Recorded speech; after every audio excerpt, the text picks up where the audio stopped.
मौर्य वंश के जो 10 राजे हैं यही दशानन हैं, 10 राजे। और पुष्पमित्र जो शुंग है कि अपने को राम के रूप में कल्पित करके रामायण की कथा लिखवाई है। पुष्पमित्र शुंग जो है वो राम है। तो एक कथा पाटलिपुत्र से जुड़ती है। तो पाटलिपुत्र में हम लोग देखते हैं क्या कि पाटलिपुत्र का वर्णन मेगस्थनीज ने अपनी किताब इंडिका में वर्णन किया है और लिखा है कि जो मौर्यों का राज प्रसाद था पाटलिपुत्र में, तो उसमें पिलर थे उसके राज प्रसाद का, उस पर सोना मढ़ा हुआ था और उस पर चांदी के पक्षी बनाए गए थे। मतलब कि जो मौर्यों का राज प्रसाद था वो सोने चांदी से सुसज्जित था। इसलिए कि जब स्पूनर ने खुदाई कराई पाटलिपुत्र की तो उसके सोने के जो बेलें चढ़ी हुई थी पिलर पर, उसके अवशेष मिले हैं। सोने और चांदी से मौर्यों का राज प्रसाद सुसज्जित था। ये है सोने की लंका। रावण की जो लंका थी उसमें हनुमान जी ने आग लगाई थी, लंका दहन हुआ था। तो यहाँ जो खुदाई हुई पाटलिपुत्र में मौर्य राज प्रसाद की, तो उसकी खुदाई में भी वही पता चला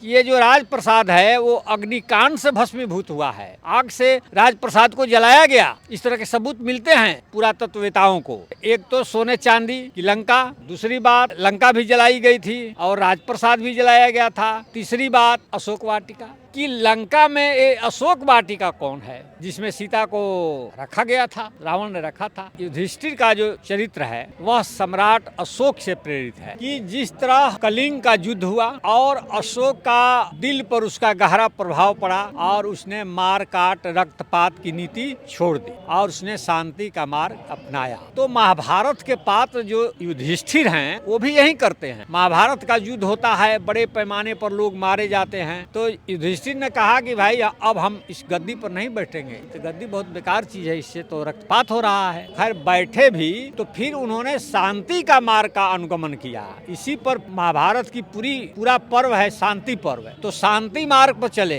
करुणा के मार्ग पर चले युधिष्ठिर। इधर वही बात हम लोग देखते हैं सम्राट अशोक के साथ। बौद्ध ग्रंथों के तो भाष्य बहुत पुराने मिलते हैं, 3री 4th 5वीं सदी के, लेकिन महाभारत का जो पहला भाष्य मिलता है वो बहुत बाद में मिलता है, 12वीं सदी में मिलता है। 12वीं सदी से पहले कोई महाभारत पर भाष्य नहीं मिलता है। इस वक्त मेरे साथ एक खास मेहमान मौजूद हैं, इतिहासकार, भाषा वैज्ञानिक डॉक्टर राजेंद्र प्रसाद सिंह। सर बहुत बहुत स्वागत है हमारे चैनल पर आपका। धन्यवाद आपको। सोने की लंका का रहस्य क्या है? देखिए, कंसेप्ट यह है कि रावण जो है वो द्रविड़ राजा है। रावण और लंका दोनों को द्रविड़ भाषा परिवार से जोड़ा गया है। लेकिन मैं ये कह रहा हूँ कि जो द्रविड़ परिवार की जो सबसे पुरानी भाषा है तमिल, तो तमिल में अगर पुरानी डिक्शनरी आपके पास होगी तो उसको देखिएगा तो उसमें तमिल भाषा में र और ल से कोई भी शब्द स्टार्ट ही नहीं होता है।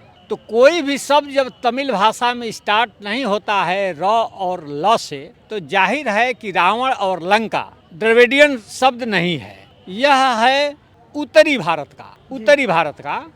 इसलिए न रावण द्रविड़ देश का है न लंका उसका द्रविड़ देश में है। अब हम लोग ट्रेस करेंगे कि आखिर तब ये लंका कौन है, ये रावण कौन है। तो होता ये है कि कोई भी महाकाव्य है या कोई भी रचना है तो हवाई बिल्कुल नहीं होती है। उसमें कुछ दृश्य, कुछ बिंब, कुछ प्रतीक, कुछ कैरेक्टर इतिहास से लिए जाते हैं, लेकिन वो छद्म होते हैं, एकदम क्लियर उसका फिगर नहीं मिलेगा। अब आपको ट्रेस करना पड़ेगा।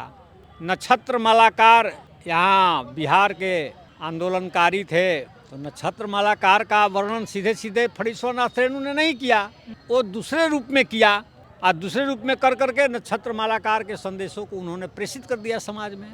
तो मेरा जो मानना है वह यह है कि राहुल जी ने एक किताब लिखी है बुल्गा से गंगा, उसमें उन्होंने कहा है कि जो मौर्य वंश के जो 10 राजे हैं यही दशानन हैं, 10 राजे।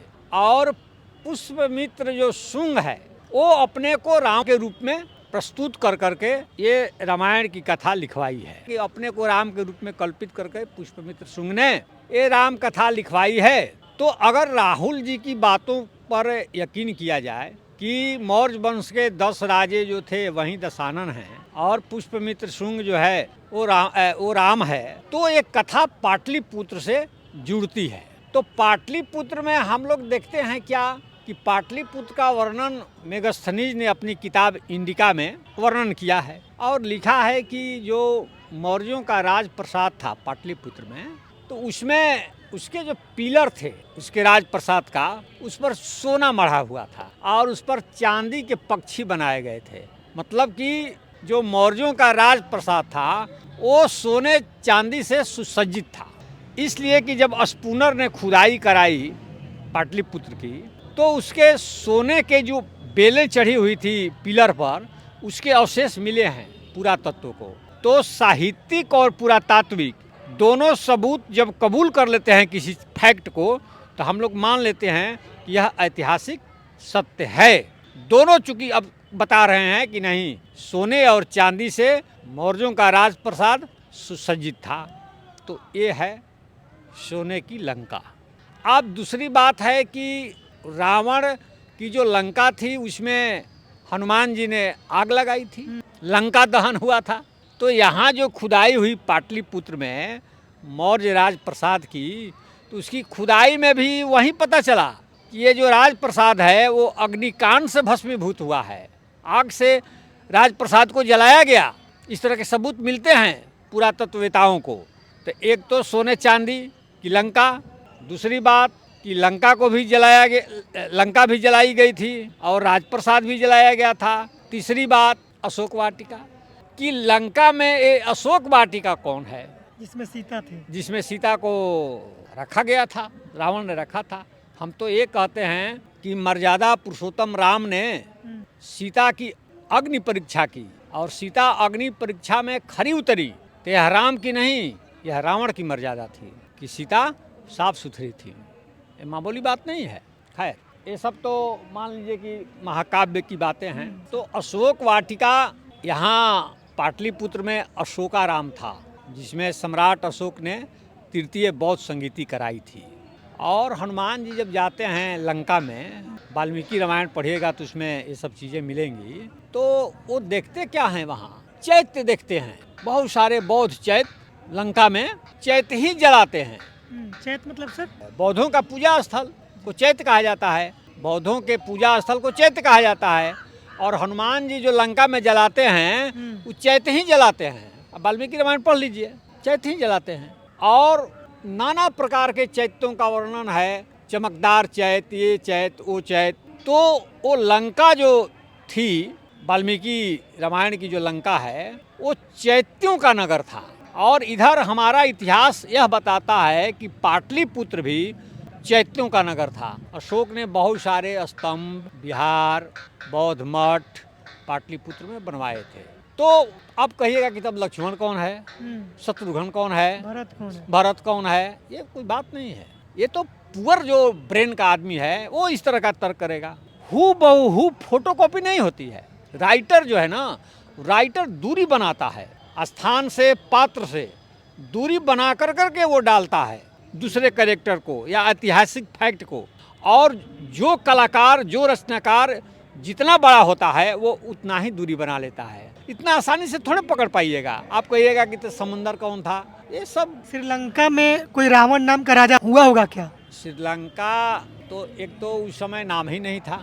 जितना पुराना बताया जाता है रामायण ग्रंथ को, तो उस समय तो उसका लंका नाम ही नहीं था। उसका अशोक के ज़माने में ताम्रपर्णी नाम था लंका का। वेनसांग आए, वेनसांग ने उस समय बताया कि इसका नाम सीलन देश है। सिंघल देश में भी नाम हुआ। लंका कहाँ कभी नाम था कि आप उस लंका से जुड़ रहे हैं? अब वहाँ रावण के अवशेष कैसे मिलेगा? वहाँ तो बल्कि इनका मिल गया अवशेष, ये अशोक के बेटे का, महेंद्र का। सर श्रीलंका में बुद्धिज्म ही फैला था क्या? श्रीलंका, पूरा श्रीलंका बुद्धिज्म पर ही चलता था। और आज भी श्रीलंका का जो राजधर्म है वो बौद्ध धर्म ही है। वहाँ की अधिक संख्यक आबादी बौद्ध धर्म को मानती है, वहाँ की आबादी। और इससे अंदाज़ा आप कीजिए कि जब ये वेनसांग ने कहा कि इस देश का नाम सीलन देश है, तो इसका मतलब क्या हुआ? सीलन का अर्थ आप देखिए, भदंत आनंद कौशल्यायन की डिक्शनरी में आपको मिल जाएगा यह सब।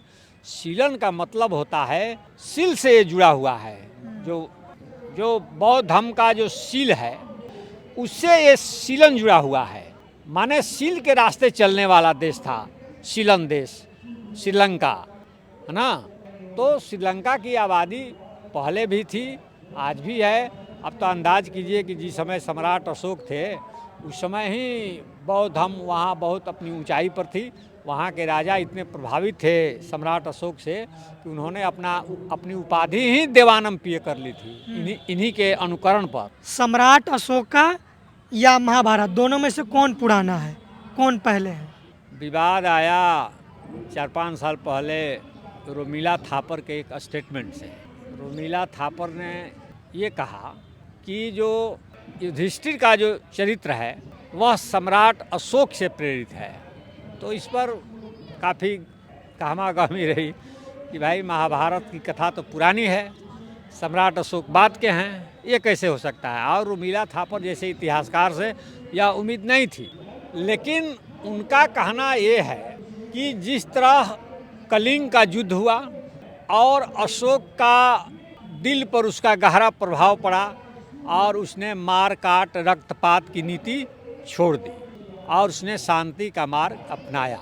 तो महाभारत के पात्र जो युधिष्ठिर हैं वो भी यही करते हैं। महाभारत का युद्ध होता है, बड़े पैमाने पर लोग मारे जाते हैं। तो युधिष्ठिर ने कहा कि भाई अब हम इस गद्दी पर नहीं बैठेंगे, ये तो गद्दी बहुत बेकार चीज़ है, इससे तो रक्तपात हो रहा है। तो खैर बैठे भी, तो फिर उन्होंने शांति का मार्ग का अनुगमन किया। इसी पर महाभारत की पूरा पर्व है, शांति पर्व है। तो शांति मार्ग पर चले, करुणा के मार्ग पर चले युधिष्ठिर। इधर वही बात हम लोग देखते हैं सम्राट अशोक के साथ। हाँ, महाभारत का आप बताइए कि महाभारत अगर प्राचीन है तो उसका भाष्य कब लिखा गया? बहुत सारे बौद्ध ग्रंथों के तो भाष्य बहुत पुराने मिलते हैं, 3री 4थी 5वीं सदी के। लेकिन महाभारत का जो पहला भाष्य मिलता है वो बहुत बाद में मिलता है, 12वीं सदी में मिलता है। 12वीं सदी से पहले कोई महाभारत पर भाष्य नहीं मिलता है। अगर महाभारत की उपस्थिति बहुत प्राचीन है तो उस पर भाष्य भी प्राचीन होना चाहिए था। चंद्रगुप्त मौर्य को चाणक्य ने बना दिया राजा, इस पर क्या कहेंगे सर? कहा जाता है, लेकिन ये सत्य नहीं है। सत्य इसलिए नहीं है कि जो मौर्य वंश था उन लोगों की भाषा प्राकृत थी, प्राकृत भाषा थी, और उनके जो अभिलेख हैं वो प्राकृत भाषा में है। अशोक के शिलालेख में संस्कृत तो कहीं है नहीं। तो राजा अगर प्राकृत भाषा बोलता हो और उसका प्रधानमंत्री संस्कृत भाषा बोलेगा तो किस भाषा में सलाह देगा, कैसे वो समझेगा? ये भी तो बात है। कौटिल्य का जो अर्थशास्त्र है मूल रूप से मनुस्मृति का लघु संस्करण है। तो ये बताइए कि वो प्रधानमंत्री थे तो क्या मनुस्मृति का राज लागू था मौर्य काल में? ये तो पूरी तरह से उसी आधार पर कौटिल्य का अर्थशास्त्र है, लागू था? नहीं लागू था ना। इसलिए पता चलता है कि वो बात की रचना है। इस पर बहुत सारा काम हुआ है। मैं पहली बार नहीं कह रहा हूँ कि कौटिल्य का अर्थशास्त्र मौर्यकालीन नहीं है, कि जाति व्यवस्था नहीं है, अव्यवस्था है। तो चूँकि जेहन में बहुत सारी चीज़ें गलत सलत कंसेप्ट बैठा हुआ है, अब उसको निकालना बहुत कठिन है। कास्ट को सिस्टम माना गया है, ये गलत अनुवाद भी है।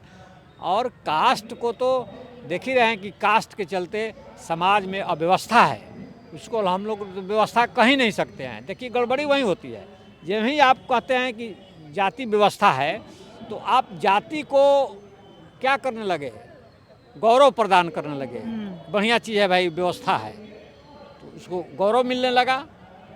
उसको अव्यवस्था कीजिएगा तब ना ये सब मिटेगा, उसको गौरवान्वित मत कीजिए। सर बुद्ध के समय में ये वर्ण व्यवस्था थी क्या? ब्राह्मण, क्षत्रिय, वैश्य और शूद्र? बिल्कुल नहीं थी, वर्ण व्यवस्था नहीं थी। तो क्या तर्क? नहीं जाति कहीं है ही नहीं। वर्ण व्यवस्था का जिक्र आपको पुराने अभिलेखों में कहीं है? कोयरी और कुर्मी और क्या क्या कहा जाता है, दुसाध, किस शिलालेख में है बताइए हमको? सर वर्ण व्यवस्था ब्राह्मण, क्षत्रिय, वैश्य, शूद्र ये भी नहीं था, गण व्यवस्था थी। गण? हाँ, कुलीय गण था, शाक गण था। ये सब कुल बाद में कुल फेक आईडी से बना सब दिया है कि बुद्ध के समय ब्राह्मण शिक्षा दे रहे थे उनको। फेक आईडी से सब लिखा हुआ है।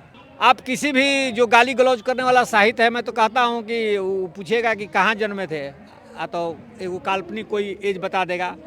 त्रेता में तो द्वापर में क्या नाम था, तो एक ही आदमी का नाम बार बार आने लगेगा। ये कोई बात है? अरे भाई कोई लिखा है, ऑथेंटिक आदमी है तो बताएगा ना कि हमारे यहाँ घर द्वार है, यहाँ उनका निवास था, ये था, वो था, कहीं कुछ है। पूरी बातचीत पर आप लोग क्या सोच रहे हैं, अपनी प्रतिक्रिया कमेंट बॉक्स में जरूर दें। और ये वीडियो यूट्यूब पर देख रहे हैं तो चैनल को सब्सक्राइब कीजिए, और फेसबुक पर देख रहे हैं तो पेज को लाइक कीजिए, फॉलो कीजिए, इस वीडियो को अधिक से अधिक शेयर कीजिए। Thank you.